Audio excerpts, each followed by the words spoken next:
Selamat datang kembali di Deep Dive kita. Kali ini kita punya materi kuliah nih dari Dr. Sri Maulida. Judulnya, Sistem Keuangan dan Kebijakan Fiskal untuk Pembangunan. Wah, ini topik fundamental banget ya, kayak urat nadi ekonomi gitu. Nah, misi kita sekarang, kita mau coba bedah bareng-bareng dua pilar ini. Gimana sih sistem keuangan sama kebijakan fiskal itu kerja bareng? Atau kadang malah nggak sinkron ya, terutama buat dorong pembangunan, apalagi di negara berkembang kayak kita. Kita coba saring poin-poin kuncinya biar Anda cepat dapat intinya. Oke, siap ya? Mari kita bongkar. Kita mulai dari yang pertama dulu deh, sistem keuangan.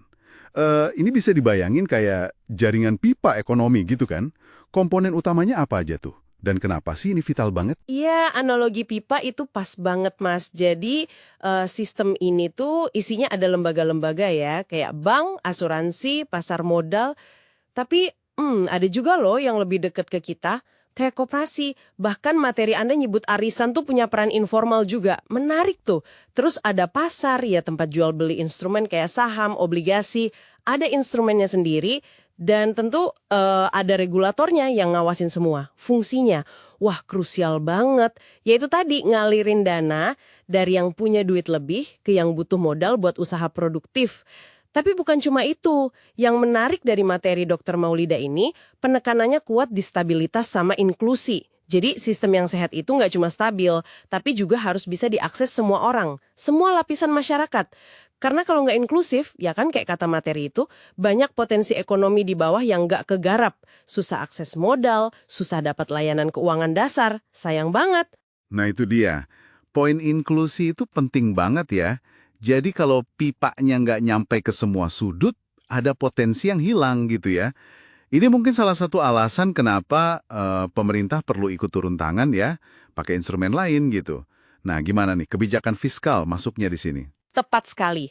Pas mekanisme pasar atau sistem keuangannya sendiri ada keterbatasan, nah disitulah kebijakan fiskal jadi, tuas penting buat pemerintah. Intinya sih, ini cara pemerintah pakai anggaran, pendapatan, terutama dari pajak ya, sama belanja negara. Buat apa? Ya buat ngarahin ekonomi. Tujuannya bisa macam-macam. Bisa buat ngeredam guncangan ekonomi, itu stabilisasi namanya. Atau dorong pertumbuhan jangka panjang, lewat bangun infrastruktur misalnya. Bisa juga buat meratakan kesejahteraan, lewat apa? Ya pajak progresif atau bantuan sosial. Dan tentu aja buat nyediain layanan publik yang penting, kayak pendidikan, kesehatan. Oke. Jadi kalau gitu, anggaran pendapatan dan belanja negara, APBN itu, semacam rencana aksi tahunan pemerintah ya, dan pajak jadi bahan bakarnya gitu. Materi ini kayaknya nyinggung juga soal tantangan ngelola APBN itu ya. Betul. Pajak itu, baik yang langsung kayak PPh, pajak penghasilan, atau yang nggak langsung kayak PPN, pajak pertamanan nilai, itu tulang punggung pembiayaan negara kita. Tapi ya itu, ngelolanya nggak gampang. Tantangan klasiknya yang disorot juga di materi itu defisit anggaran pas belanja lebih gede dari pendapatan.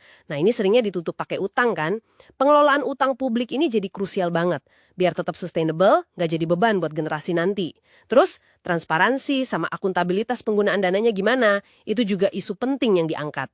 Termasuk soal desentralisasi fiskal, dana transfer ke daerah itu, biar pembangunan lebih pas sama kebutuhan daerah masing-masing. Ngomongin soal pas sasaran, materi ini juga ada nyinggung arah kebijakan fiskal yang lebih spesifik ya.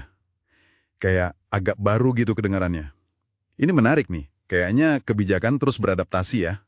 Iya, ini bagian yang nunjukin kalau kebijakan fiskal itu nggak statis, tapi berevolusi terus. Materi Anda nyebut soal, misalnya, gender responsive budgeting. Gimana caranya anggaran itu dirancang biar dampaknya adil buat laki-laki dan perempuan atau kelompok rentan lainnya. Ada lagi green fiscal policy. Jadi pakai insentif atau mungkin pajak karbon gitu ya, buat dorong ekonomi yang lebih ramah lingkungan. Jadi ini bukan cuma soal utak-atik angka gede di APBN aja, tapi lebih ke kualitas belanjanya, desain pajaknya, biar dukung tujuan pembangunan berkelanjutan. Satu lagi yang penting banget dan ditekankan juga di materi, koordinasi antara kebijakan fiskal yang dipegang pemerintah sama kebijakan moneter yang dipegang bank sentral. Harus sejalan biar efektif. Oke. Nah, setelah kita bedah panjang lebar ini, apa artinya semua ini buat Anda yang dengerin? Jelas ya, sistem keuangan sama kebijakan fiskal ini bukan cuma konsep abstrak di awang-awang. Ini nyata banget ngebentuk lingkungan ekonomi kita sehari-hari. Mulai dari kesempatan kerja, bunga kredit di bank, sampai kualitas jalan depan rumah, sekolah anak, atau layanan puskesmas yang Anda dapat. Jadi kalau kita paham hubungan keduanya, kita bisa lihat gambaran lebih besar gimana negara ini berusaha, ya, menavigasi pembangunan. Betul. Dan kayaknya inti dari materi Dr. Maulida ini ya, perlunya perbaikan terus-menerus. Di dua area ini, biar lebih efisien, lebih adil, dan jangkauannya lebih luas lagi. Nah, ini jadi ngebawa kita ke satu pertanyaan refleksi mungkin ya, buat penutup. Wah, boleh banget. Apa tuh? Kan materi ini tadi berulang-ulang nyebutin soal pentingnya transparansi sama akuntabilitas ya dalam mengelola dana publik. Pertanyaannya buat Anda renungkan nih, dengan pemahaman ini kira-kira peran Anda sebagai warga negara, sekecil apapun itu, gimana ya dalam ikut mendorong atau mungkin bahkan ngawasin biar dana publik baik di pusat maupun di daerah Anda itu benar-benar dipakai secara efektif buat kemajuan kita bersama. Pertanyaan yang bagus banget buat direnungkan lebih lanjut. Terima kasih banyak sudah menyimak Deep Dive kita kali ini. Sampai ketemu lagi di sesi berikutnya ya.